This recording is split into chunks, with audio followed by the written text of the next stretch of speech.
Salut, je m'appelle Troy, j'ai 24 ans et j'habite à Fresno. Je partage mes journées entre mes études de marketing digital et la réparation de téléphones cassés dans un magasin de bricolage. Ce n'est pas le boulot le plus glamour, mais ça m'aide à payer le loyer.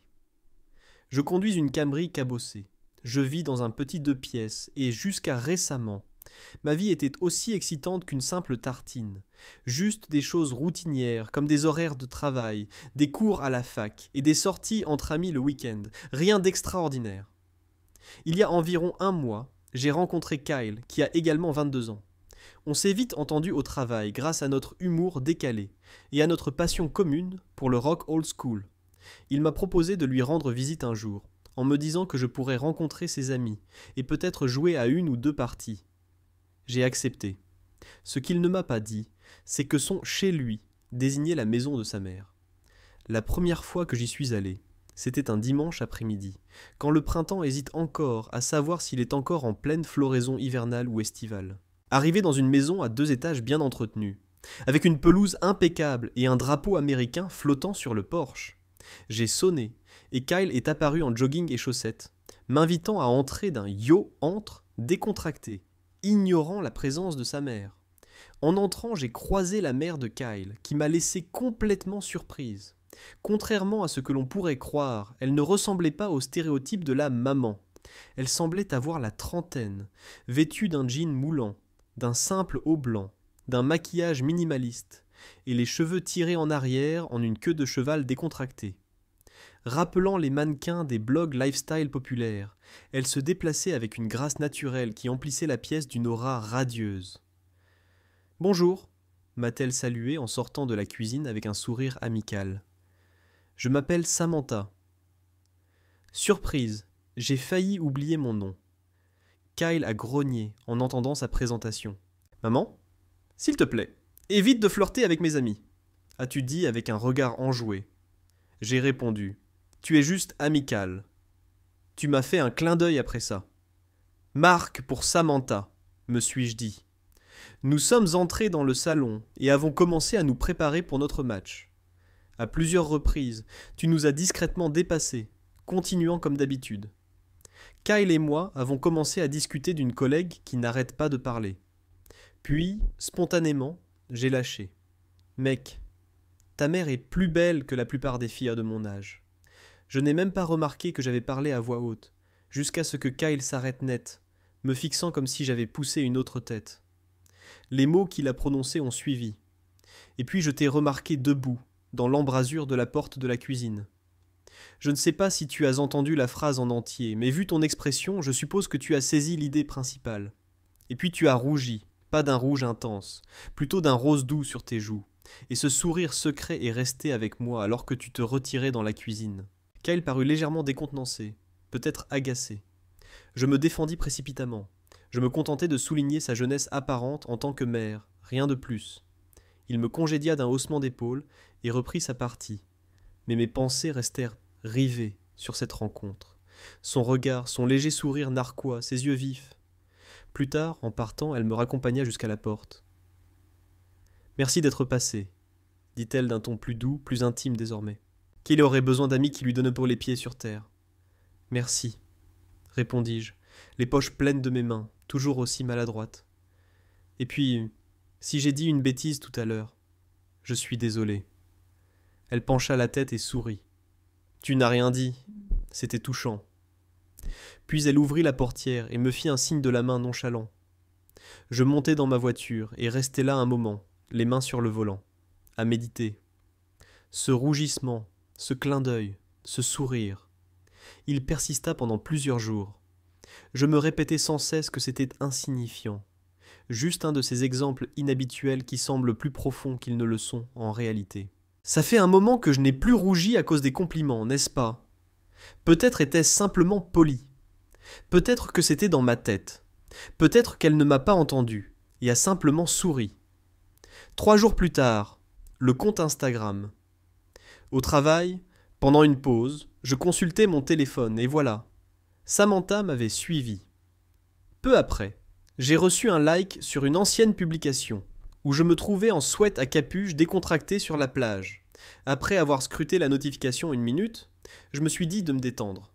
Elle est probablement juste curieuse de savoir avec qui son fils fréquente. Pas grave. Malgré tout, je l'ai suivi en retour. C'était le début. Le week-end suivant, Kyle m'a envoyé un message. Maman prépare les lasagnes dont on a parlé. Tu viens ou quoi? J'étais arrivé comme prévu, sous le même porche, sous le même drapeau et dans la même maison.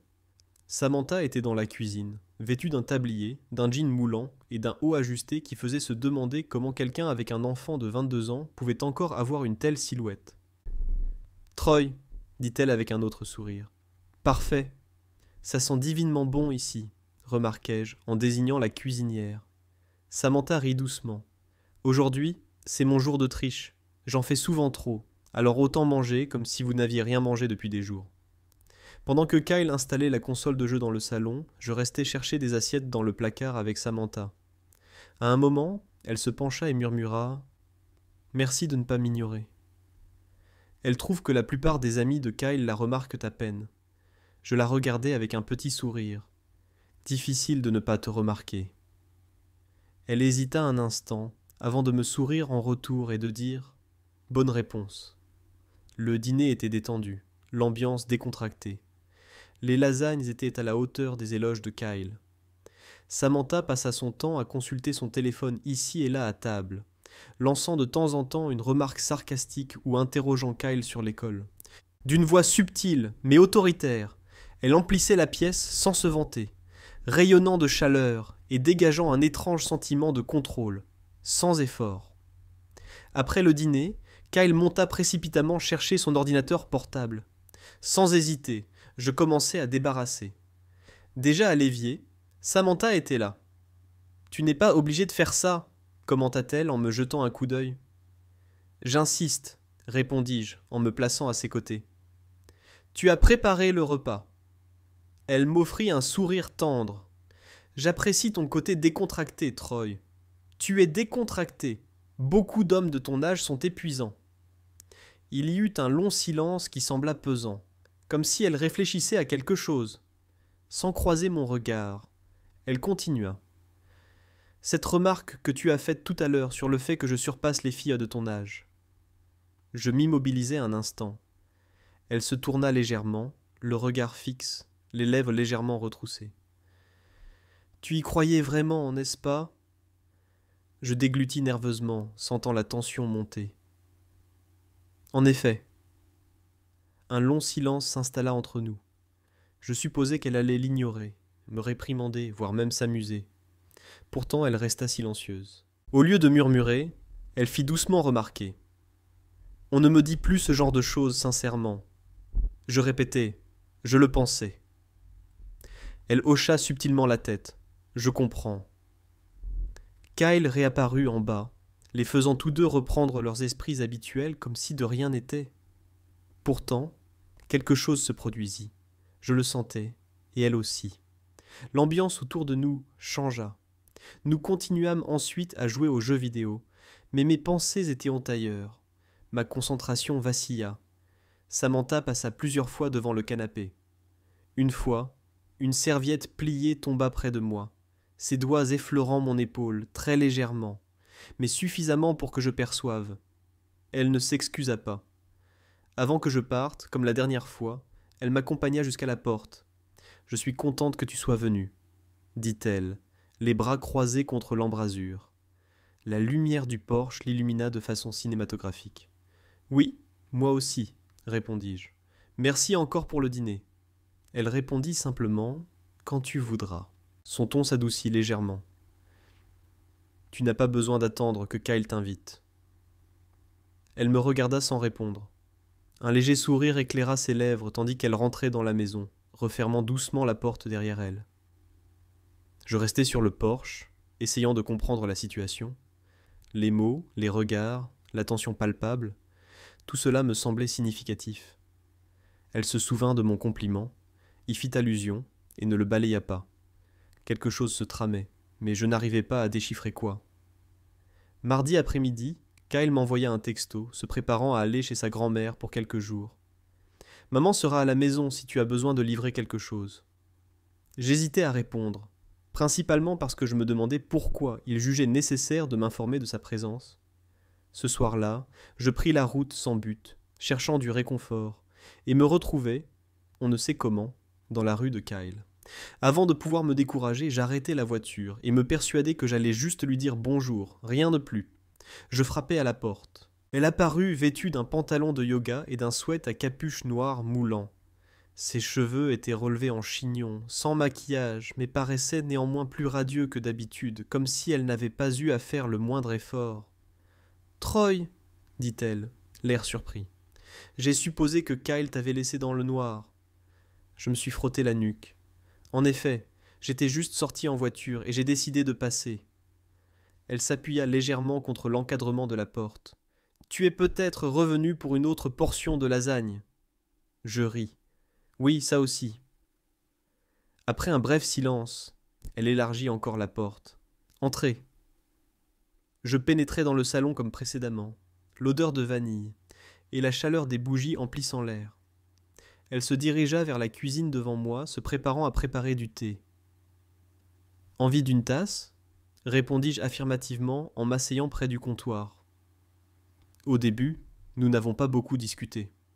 Elle se déplaçait dans la cuisine sans effort, affichant une grâce fluide et élégante, comme si l'espace était une extension de son propre être. À plusieurs reprises, je me suis surpris à observer ses mains bouger gracieusement ou repousser des mèches de cheveux. Lorsqu'elle m'a donné ma tasse, nos doigts se sont attardés un peu trop longtemps. Pas par hasard, je l'ai constaté à la façon dont elle a maintenu notre contact visuel par la suite. Nous étions seuls dans le salon, sans télévision ni distraction, juste le doux bruit de la vapeur qui montait, et une conversation tranquille.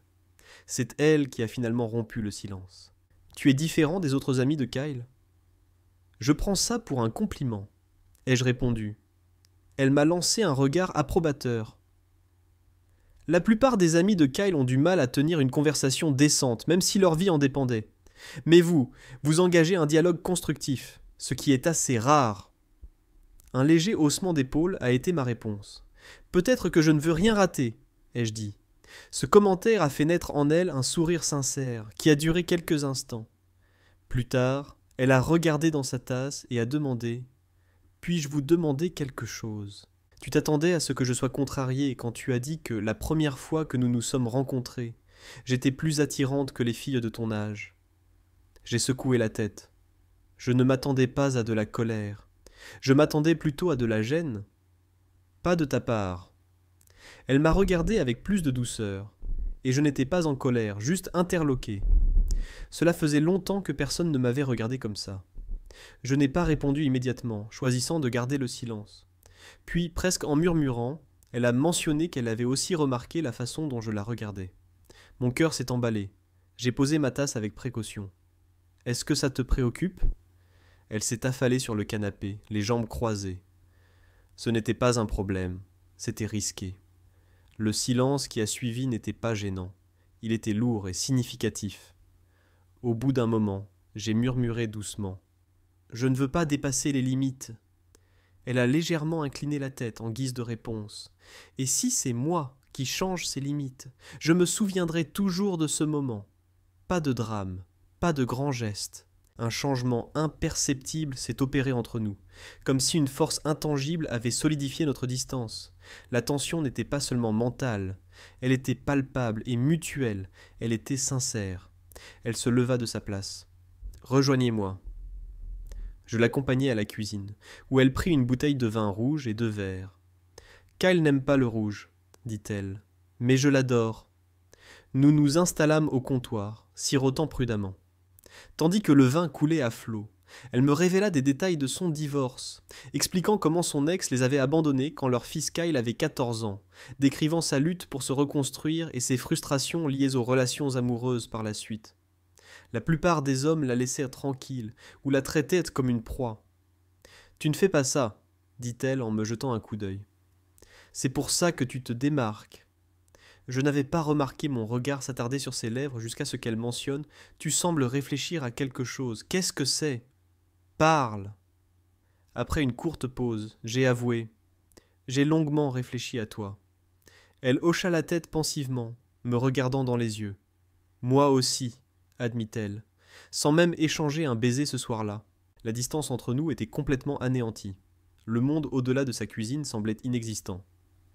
En partant, elle m'a raccompagné jusqu'à la porte d'entrée. « Merci d'être venue, a-t-elle murmuré. « Merci de m'avoir permis d'être présente, ai-je répondu. Elle a ouvert la porte, mais avant que je ne sorte, elle m'a tendrement touché le bras. La prochaine fois, elle a suggéré « N'appelle pas, entre ». Puis elle a refermé la porte derrière moi. Je suis resté assise dans ma voiture un moment, le moteur ronronnant, les mains agrippées au volant, immobile. C'était indéniable, ni dans mes pensées, ni en elle. Quelque chose entre nous avait muté, et nous le sentions toutes les deux. Les jours suivants ont semblé différents. Je me demandais quel message envoyer, ou s'il était prudent d'en envoyer un. Pourtant, mes pensées revenaient constamment à ces mots. « N'appelle pas, entre ». À la tombée de la nuit du jeudi, je me suis retrouvé immobile devant la maison de Kyle, vêtu de ma chemise et de mon pantalon de travail. Son véhicule avait disparu de l'allée. Ce détail comptait plus que je ne voulais l'admettre. J'hésitais devant sa porte, le cœur battant. Je suivis ses instructions sans hésiter. Je suis entré sans frapper, et je l'ai trouvé dans la cuisine. Sans tablier ni maquillage, seulement un t-shirt ample lui arrivant à mi-cuisse et des chaussettes aux pieds. En entendant la porte, elle se retourna, l'air plus serein que surpris. « Je commençais à me demander si vous aviez changé d'avis, » remarqua-t-elle en ajustant le brûleur. « Je doutais de votre sincérité, » répondis-je. Elle me rendit un sourire doux. Mes paroles n'auraient pas été prononcées à la légère. Je franchis le seuil et fermai la porte. L'écho qui se refermait immobilisa la maison, comme si le temps s'était momentanément arrêté. Je la suivis dans la cuisine, imitant une routine familière. Une mélodie de jazz lente, douce et légèrement enfumée s'échappa d'un haut-parleur. Je proposai de l'aider, mais elle rejeta ma proposition. « Ce soir, vous êtes l'invité d'honneur, » dit-elle. Je m'assis donc sur le tabouret et observai ses gestes. Elle dégageait une aura authentique, spontanée. Elle ne cherchait pas à impressionner. Elle était, tout simplement. Contrairement à la fois précédente, lorsqu'elle s'était assise en face de moi, elle avait choisi de s'asseoir à côté de moi, plus près qu'avant. Le repas était agréable, et pourtant nous l'avons à peine consommé. La conversation coulait à flots, comme si nous étions de vieilles connaissances. Elle s'enquit de mon éducation, de mes projets après l'école, et évoqua même la possibilité que je quitte la Californie. Je lui ai répondu en lui demandant pourquoi elle était restée, alors que Kyle était parti vers des activités indépendantes. À un moment, j'ai remarqué « Tu as l'air satisfaite ces derniers temps ». Elle m'a regardé droit dans les yeux, intensément, et a confirmé « Je le suis, en ce moment ». Pas de démonstration, pas d'urgence, juste un moment authentique, tranquille, sincère. Elle s'est penchée progressivement vers moi, me laissant l'occasion de me retirer. Mais je ne l'ai pas fait. Nos lèvres se sont rencontrées doucement, hésitantes au début, mais s'attardant suffisamment longtemps pour montrer que ce n'était pas une erreur fortuite. Après notre séparation, j'ai murmuré « On ne devrait peut-être pas ». Elle m'a fait taire avec un sourire tranquille, mais le mal était fait. Puis elle s'est levée, a contourné le comptoir et m'a pris la main. Sans un mot, elle m'a guidé dans le salon. Nous nous sommes installés sur le canapé comme d'habitude. Elle a soulevé ses jambes et s'est tournée vers moi. « Ça ne peut pas devenir une relation sincère », a-t-elle murmuré doucement. « Je comprends », ai-je répondu. Elle a baissé les yeux sur ses doigts, jouant avec une bague qui n'était même pas à son annulaire. Pourtant, je ne peux pas ignorer les sentiments que j'éprouve en ta présence. Cela fait des années que je n'ai pas ressenti ça. J'ai acquiescé d'un signe de tête. Alors ne mettons pas de nom là-dedans. Laissons-le simplement exister pour l'instant. Son regard a croisé le mien une fois de plus. Il s'est adouci. Pour l'instant, a-t-elle répété. On s'est encore embrassé.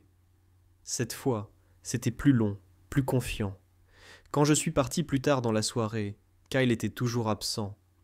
Il n'y eut pas beaucoup de conversation à la porte. Juste un regard, ce genre de regard qui dit « Tout a changé maintenant », même si personne d'autre ne le remarque. Le lendemain, j'ai repris le travail comme si de rien n'était.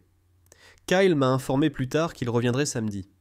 J'ai répondu par un emoji affirmatif, suggérant que la situation était normale. Pourtant, ce n'était pas le cas. Le week-end est arrivé et je me suis retrouvé chez lui une fois de plus, mais cette fois en sa présence. Il se comportait comme d'habitude, plaisantant bruyamment, me lançant un paquet de chips comme toujours. Mais Samantha était différente. Son regard croisait subtilement le mien à travers la cuisine. Son toucher était plus léger lorsqu'elle me tendait un verre, et elle souriait faiblement quand il n'y avait personne d'autre. Nous avons fait comme si de rien n'était. Nous agissions normalement. Pourtant, nous savions tous les deux que ce n'était pas le cas. Vers la fin de ma visite, Kyle m'a raccompagné jusqu'à la porte. « Tu viens la semaine prochaine, n'est-ce pas » a-t-il demandé. « Bien sûr » ai-je répondu nonchalamment. Il s'est appuyé contre la porte. Il semble y avoir une étrange complicité entre toi et ma mère. J'avais l'estomac noué. J'ai essayé de le dissimuler. Elle est juste amicale, ai-je remarqué. Il m'a observé un instant, puis a haussé les épaules. Son affection la pousse à trop cuisiner.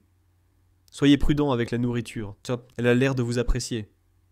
En sortant, j'ai jeté un coup d'œil en arrière et j'ai vu Samantha nous observer dans le couloir, sans un sourire. Juste observer. Son regard s'est figé dans le mien, l'espace d'un instant. Rien d'autre n'avait d'importance. Nous avancions sur un terrain risqué. Nous l'avons reconnu. Mais cela ne nous a pas semblé incorrect. C'était comme si nous reprenions notre souffle. 4 semaines se sont écoulées depuis cette soirée sur le canapé, depuis notre premier baiser, depuis que nous avons franchi une limite que nous n'avions pas l'intention de franchir. Et non, rien n'a dégénéré. Il n'y a pas eu de bouleversement, pas de trahison, pas de conséquences dramatiques. Au contraire, cela a évolué vers quelque chose de paisible, quelque chose d'exclusif entre nous. Kyle reste inconscient, incertain. Il soupçonne que je cache quelque chose. Ce garçon n'est pas idiot, mais il manque de preuves concrètes. Nous avons été vigilants. Pas d'appel, pas de message, pas de regard prolongé en sa présence. Quand je suis là, on est juste 2 amis qui s'amusent, mangent des cochonneries, jouent et plaisantent. Cependant, dès que Kyle s'en va ou passe un coup de fil, Samantha et moi échangeons un regard significatif. Ce simple regard exprime tout. Et c'est quand il n'est pas là que nous sommes vraiment nous-mêmes. La nuit où je suis resté à l'improviste n'était pas prévue. Kyle était parti tard. Je suis passé.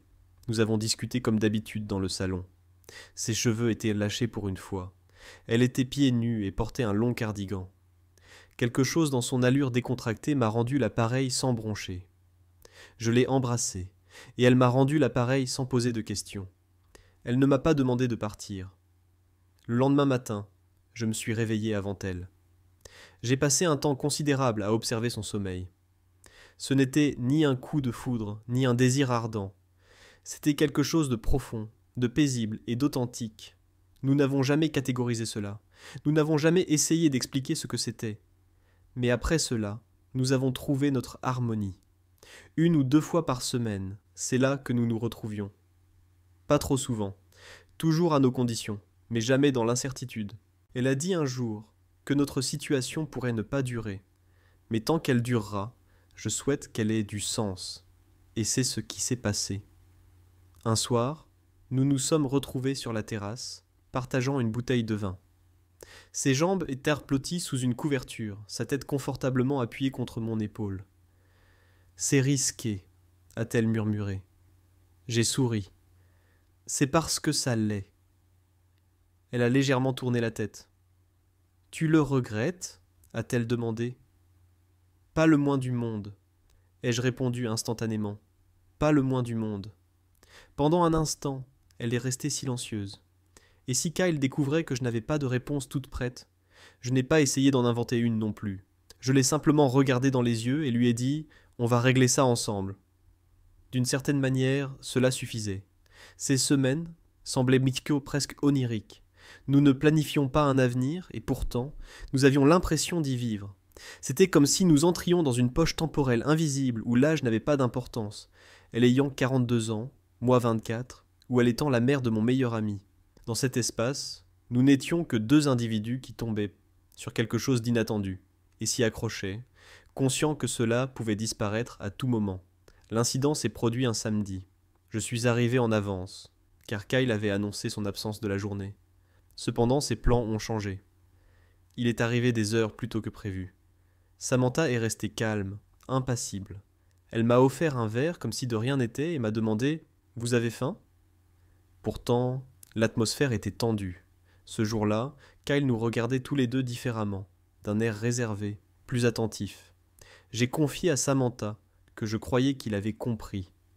Sa réponse, il s'en doutait, mais il ne posera pas de questions tant qu'il n'en sera pas certain. Devions-nous arrêter ? Je me suis interrogé. Sa réponse était aussi une question. C'est ce que tu désires. J'ai hésité avant de répondre. J'avais besoin de temps pour digérer. Puis j'ai écrit. Loin de là.